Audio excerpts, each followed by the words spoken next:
बेरोजगारी सबसे बड़ी चुनौती है हमारे सामने, और इसकी शुरुआत करी थी कि मध्य प्रदेश में लोगों को विश्वास हुए।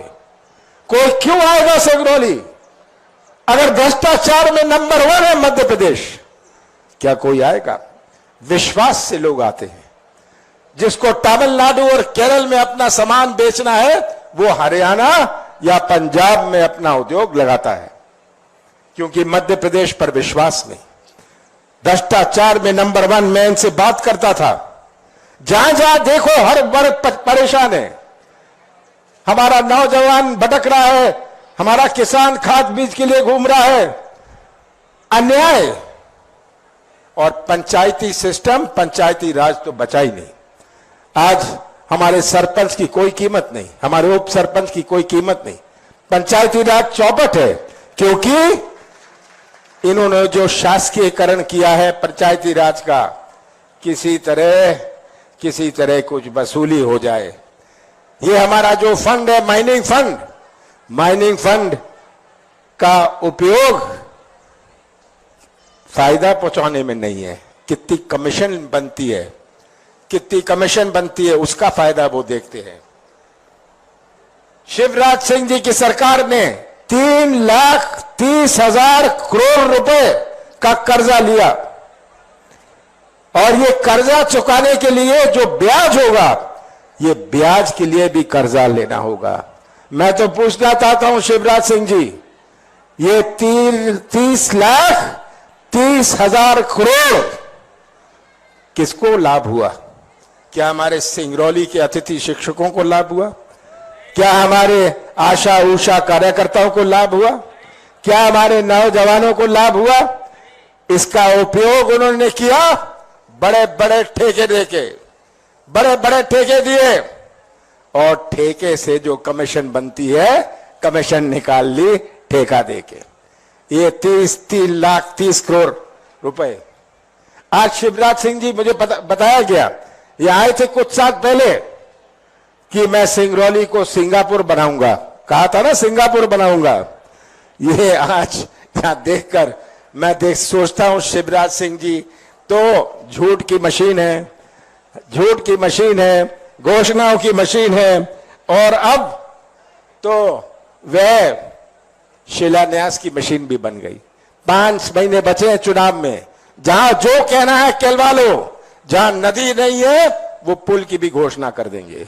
ये शिवराज सिंह जी हैं कि वो जानते हैं कि अभी मुझे 5 महीने बचे हैं, मेरा समय आ गया है। मैं तो ये कहता हूं शिवराज जी, आपकी आंखें कहां हैं? आप देख नहीं सकते आज क्या हाल है? आप हमारे नौजवान की पुकार नहीं सुन सकते, आपकी आंखें नहीं चलती, कान नहीं चलता, मुंह बहुत चलता है। पर मुंह चलाने में और प्रदेश चलाने में बहुत अंतर होता है। हमने तय किया है कि हम अपनी माताओं और बहनों को 1,500 रुपए हर महीने देंगे। शिवराज सिंह जी ने 18 साल अपनी बहनों को याद नहीं किया। चुनाव आया तो अब अपना पाप कैसे धोएं, तो अब उनको बहनें याद आ रही हैं, अब उनको शासकीय कर्मचारी याद आ रहे हैं, अब उनको बहुत कुछ याद आ रहा है अपना पाप धोने के लिए। मैं तो यही कहता हूं कि शिवराज सिंह जी, आप हिसाब दें जनता को। आपने 18 साल में दिया क्या? महंगाई दी। शिवराज सिंह जी 18 साल में आपने महंगाई दी, बेरोजगार दिया, भ्रष्टाचार दिया, कोरोना की मौत दी, भर्ती घोटाले, पैसे दे दो अब भर्ती हो जाए। ये आज मध्य प्रदेश में हाल है। बलात्कार दिया, और शिवराज सिंह जी एक और चीज दी, घर घर में दारू दी। ये शिवराज सिंह जी की उपलब्धि है। ये सब आपके सामने है। मैं तो आपसे पूछना चाहता हूं, 500 रुपए में आप गैस सिलेंडर चाहते हैं? चाहिए नहीं चाहिए? माताओं बहनों, 1,500 रुपए चाहिए नहीं चाहिए? किसान भाइयों, कर्जा माफी चाहिए नहीं चाहिए? कर्मचारियों को पुरानी पेंशन चाहिए नहीं चाहिए? 100 रुपए 100 यूनिट बिजली चाहिए? मैं आगे और कुछ भी कहूंगा। आपको पंप का आधा रेट चाहिए, हमने आधा किया था।